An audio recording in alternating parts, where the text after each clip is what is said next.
Doza vijesti. Pregled najvažnijih vijesti dana za 16. lipanj 2026. SpaceX preuzima AI alat Cursor za $60 milijardi. SpaceX, tvrtka Elona Muska, postigla je dogovor o kupnji Anesferea, kompanije zaslužne za AI alat za programiranje Cursor. Transakcija, vrijedna $60 milijardi u dionicama, označava značajan ulazak Spacea na tržište poslovnog softvera. Cursor, koji vodi 25-godišnji Michael Trual, jedan je od najbrže rastućih AI startupova. U Varaždinu otvoren novi operacijski blok vrijedan €45 milijuna. Danas je u Općoj bolnici Varaždin svečano otvoren centralni operacijski blok, značajna investicija u hrvatsko zdravstvo. Novi objekt prostire se na 12.000 četvornih metara i povezuje operacijske dvorane, jedinice intenzivne skrbi te dijagnostiku, uključujući i helidrom.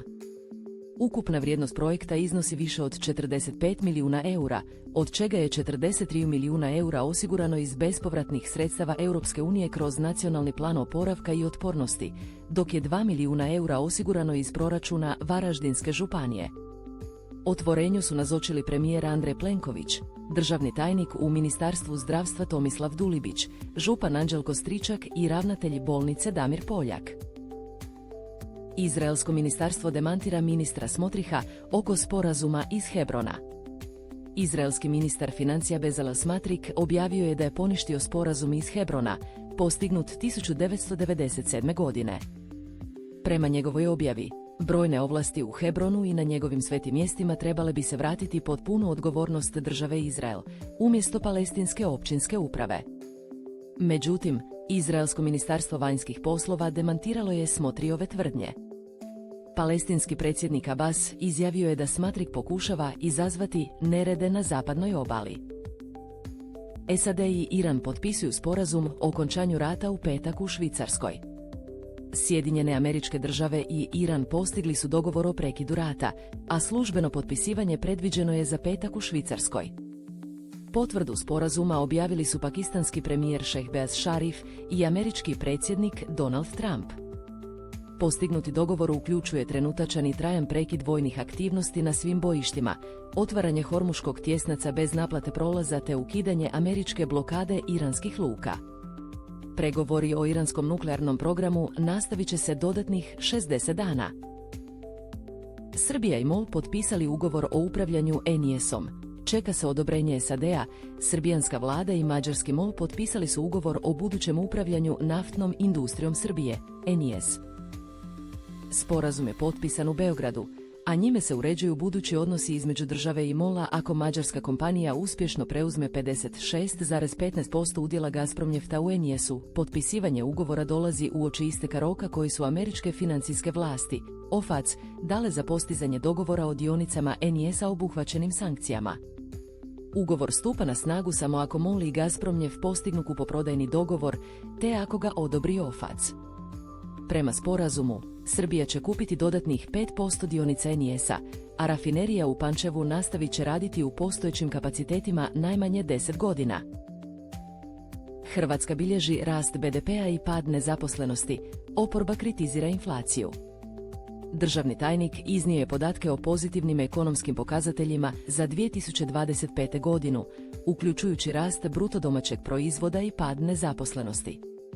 Oporba upozorava na visoku inflaciju i tvrdi da država puni proračun rastom cijena. Također kritiziraju stanje u zdravstvu. Messi na korak do povijesnog rekorda na svjetskom prvenstvu.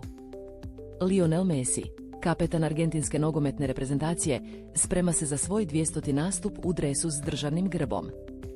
Ovim nastupom postaće prvi nogometaš u povijesti koji je sudjelovao na 6 svjetskih prvenstava. Argentinci na ovogodišnjem mundijalu brane naslov prvaka, a Messi je ključni igrač u njihovim ambicijama. Izbornik Lionel Scaloni istaknuo je globalno iščekivanje njegovog nastupa. Počinje svjetsko prvenstvo, Irak protiv Norveške. Večeras u ponoć počinje svjetsko prvenstvo utakmicom između Iraka i Norveške. Indeks će uživo prenositi ovaj susret putem tekstualnog prijenosa. DHMZ najavljuje toplinski val za vikend s temperaturama do 35 Celzijevih stupnjeva. Državni hidrometeorološki zavod, DHMZ, prognozira nagli porast temperatura od četvrtka, koji će kulminirati toplinskim valom tijekom vikenda. Očekuje se umjerena opasnost od toplinskog vala, osobito na sjevernom Jadranu, s najvišim dnevnim temperaturama koje će uglavnom dosezati između 30 i 35 stupnjeva Celzijusa. Noći na obali bit će tople, što može dodatno pojačati osjećaj neugode. Prognoza ukazuje na sve topli zrak koji će pritjecati sa jugozapada, uz pretežno sunčano vrijeme. Hrvatska odbila ulazak više od 12.000 državljana trećih zemalja u EU. Europska unija je 2025. godine zabilježila porast broja odbijenih ulazaka na vanjskim granicama, dok je istovremeno smanjen broj osoba koje su se nezakonito nalazile na njezinom teritoriju. Ulazak u EU odbijen je za 132.600 državljana trećih zemalja, što predstavlja povećanje od 7,1% u odnosu na prethodnu godinu. Hrvatska, kao jedna od vanjskih granica Unije, suočava se s izazovom usklađivanja sigurnosti granica, borbe protiv krijumčarenja i zaštite ljudskih prava.